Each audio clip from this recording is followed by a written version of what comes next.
start with kudos. There are 3-act operas that don't last as long as this session, and there are 2 intermissions in there for you to stand up and pee or whatever. I regret having drunk a couple bottles of water before this hearing. Well, then my admiration is even greater to you. Well, you have hosted a meeting that has been remarkable in its covering of so much territory and talking about issues of critical importance to the creators and the importance of what we bring as members of the arts community. I want to touch just real briefly, and I've been, as of Monday, Executive Director Emeritus at Grand Performances, culminating a 50-year history of working in the nonprofit arts as a performer and an arts administrator. And I can tell you that what you're doing here has a direct positive impact on people throughout California. I've had a chance, because I served for 12 years as the Assembly's appointee to the California Arts Council. I got a chance to travel around the state. I traveled to prisons. I traveled and saw veterans' performances and have seen what the funds from the Arts Council have just scratched the surface to start helping more and more Californians engage. And it's the audiences, it's the museum goers, it's the people who go to community art centers and are getting involved without necessarily the intention of becoming professionals themselves, that have been, for me, some of the rewards for the work that I've done. At Grand Performances, we've proven that price is the barrier, that people of every socioeconomic group want quality arts experiences. We surveyed our audience twice, and both times we found as many people earning over $100,000 as under $25,000 in our audiences. And these are people coming to see modern dance companies from China and Mexico. They're coming to hear operas, and they're coming to hear world music and the folkloric traditions of many different cultures.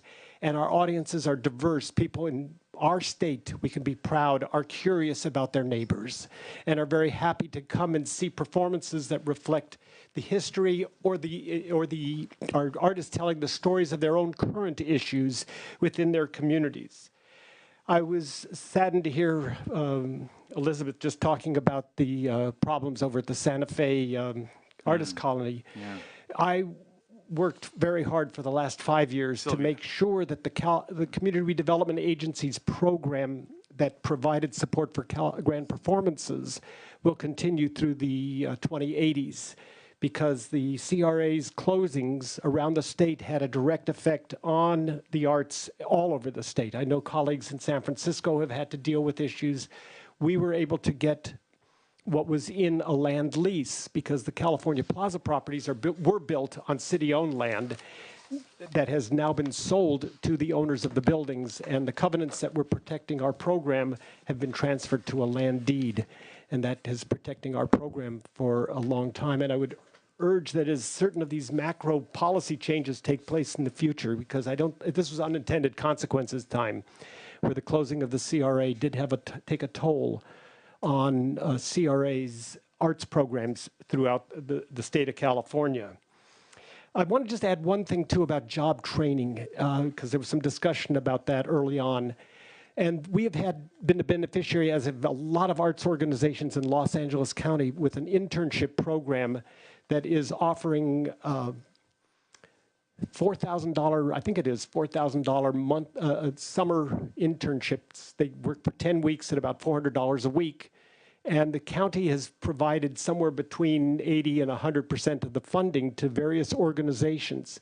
We tend to cherry pick. We go for the arts interested students who are at the top of the college groups. And we've had concerns expressed about how do we create job opportunities for those kids who are not already demonstrating their high achievement potential.